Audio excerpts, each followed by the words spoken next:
Ada sebuah kisah dari Herbie Hancock, seorang musisi yang gue kagumi. Gue mendengar beberapa albumnya dan menurut gue sangat keren sekali. Seorang legenda jazz, pernah menjadi bagian dari band yang mengiringi Miles Davis, salah satu legenda jazz lain yang gue dengar albumnya dan sangat suka.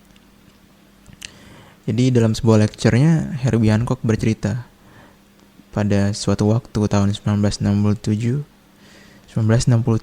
di Stockholm di Swedia.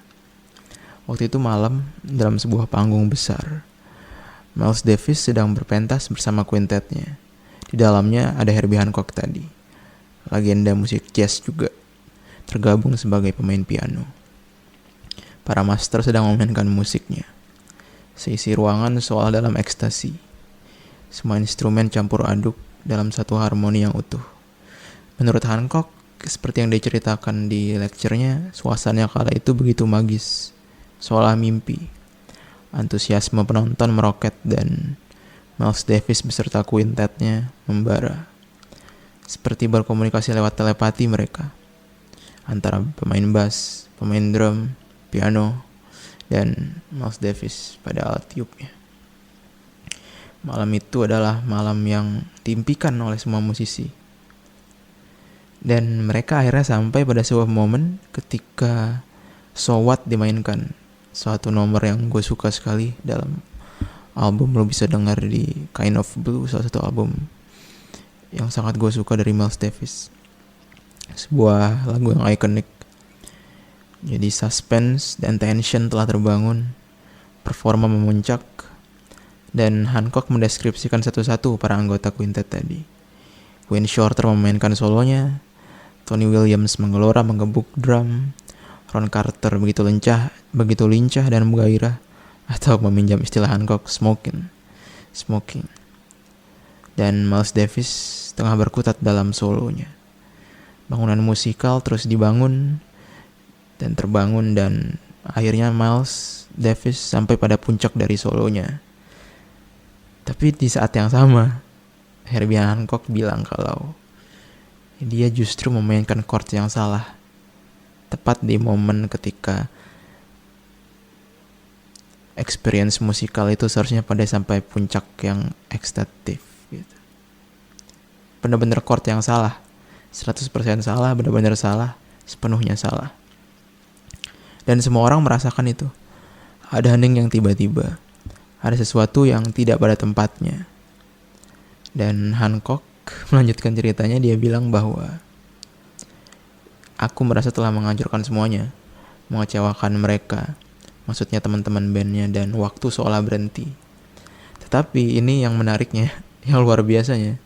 Tetapi Miles menarik nafas dan ia memainkan nada yang membuat chord dari Herbie Hancock itu benar. Jadi Miles Davis mengubah pilihan nadanya, memainkan nada-nada yang berbeda dari yang seharusnya dia mainkan di dalam solonya, sehingga membuat chord Herbie Hancock tadi yang sangat-sangat salah menjadi benar. Dan lewat cerita ini, gua rasa Herbie Hancock tuh ingin mendeskripsikan apa yang ia maksud sebagai ethics of jazz, etika dari jazz, bahwa di dalam jazz, filosofi dari bermain musik jazz itu adalah bahwa tidak ada chord yang salah. Jadi bagi Miles Davis, chord yang dimainkan Hancock itu bukan suatu kesalahan, tetapi cuman sekedar sesuatu yang mengejutkan. Cuman surprising one aja, bukan yang salah. Dan cara pandang semacam ini akhirnya melahirkan respon dari Miles Davis untuk bagaimana caranya dia bisa memainkan, gue lupa lagi nama alat tiup yang dimainkan Miles Davis, saksofon, trompet, nggak tahu. Tapi intinya ketika dia mendengar chord yang mengejutkan, Miles Davis dengan ethics of jazz yang semacam itu tidak berusaha untuk berhenti, tapi justru menyesuaikan diri, menyesuaikan nada-nada yang dia mainkan dengan chord yang disediakan oleh Hancock, seaneh apapun, seberbeda apapun chord itu. Dan ada pelajaran yang dalam dan berharga dari cerita tersebut. Fondasi dari apa yang dilakukan Miles adalah atensi, perhatian, awareness. Yang dia perhatikan itu apa? Yang dia perhatikan pada dasarnya adalah keadaan dunia.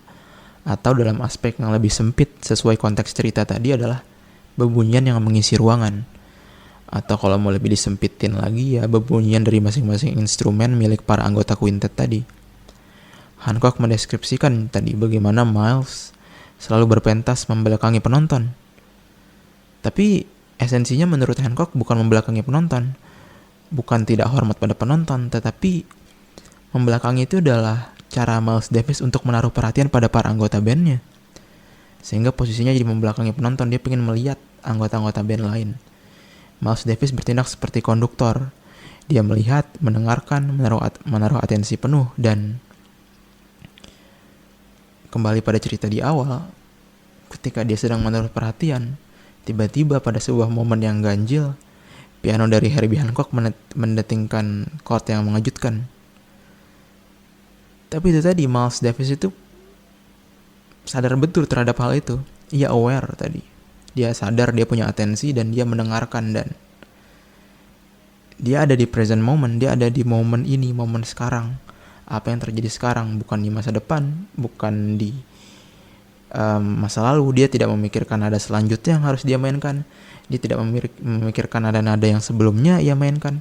Miles Davis sepenuhnya terserap dalam present moment, momen sekarang, momen saat ini. Seluruh atensinya ada di situ, dan karena itulah ia bisa tahu kalau Hancock memainkan sebuah chord yang mengejutkan saat itu, saat present moment itu. Dan tadi dengan awareness itu dia bisa mengatur dirinya untuk kemudian memainkan nada yang sesuai dengan chord Hancock yang menurut Herbie Hancock sendiri sangat salah, tetapi jadi benar tadi ketika Miles Davis mengubah nadanya. Dan di situ gue menekankan poin tadi bahwa pelajaran dari Hancock adalah bahwa atensi, being present adalah langkah pertama untuk memainkan jazz sebetulnya. Tapi gak semua berhenti di perhatian. Miles Davis juga punya sikap yang istimewa terhadap apa yang ia perhatikan. Kita harus ingat kalau bagi Hancock, ia itu memainkan chord yang salah. Tetapi buat Miles Davis gak ada yang salah. Bukan berarti gak ada yang benar juga. Tapi gak ada dikotomi dalam benar dan salah. Kayak benar dan salah dalam konteks ini, apalagi dalam konteks bermusik, gak terpisahkan secara hitam dan putih.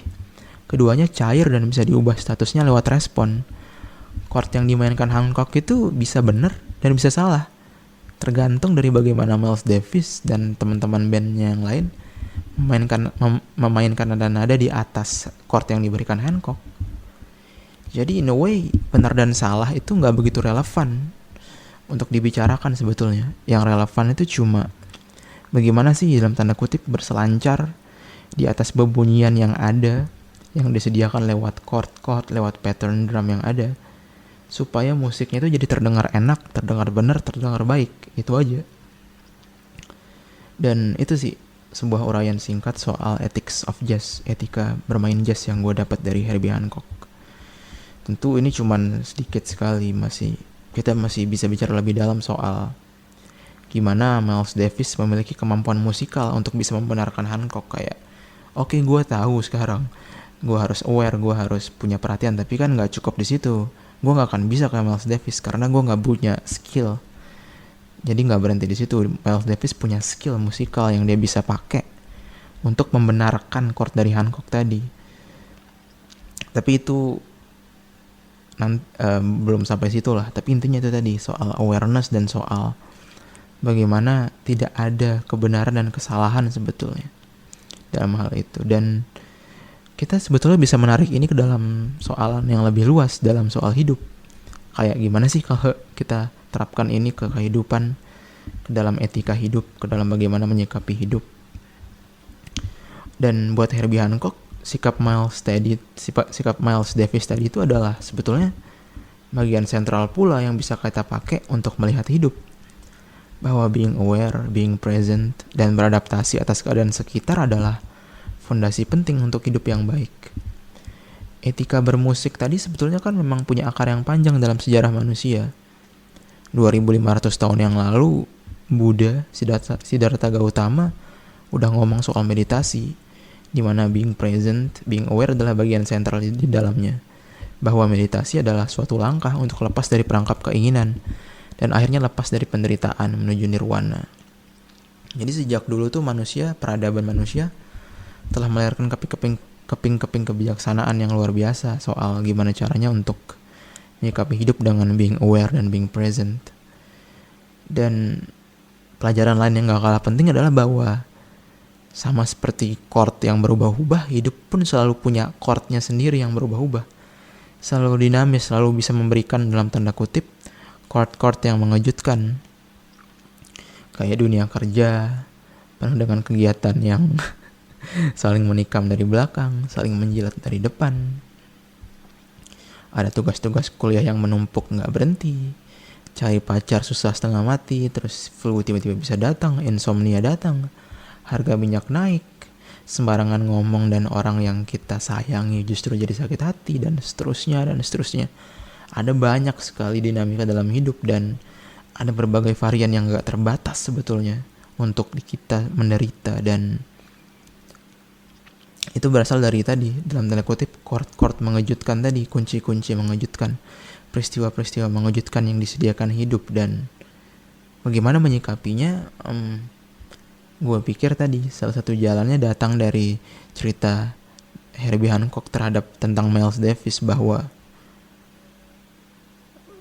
chord-chord mengejutkan akan selalu datang dan kita bisa membiarkan mereka sebagai chord yang salah, mendiamkan mereka jadi musik yang gak enak, atau memainkan nada-nada yang sesuai dengan chord tadi untuk membuatnya jadi chord yang benar.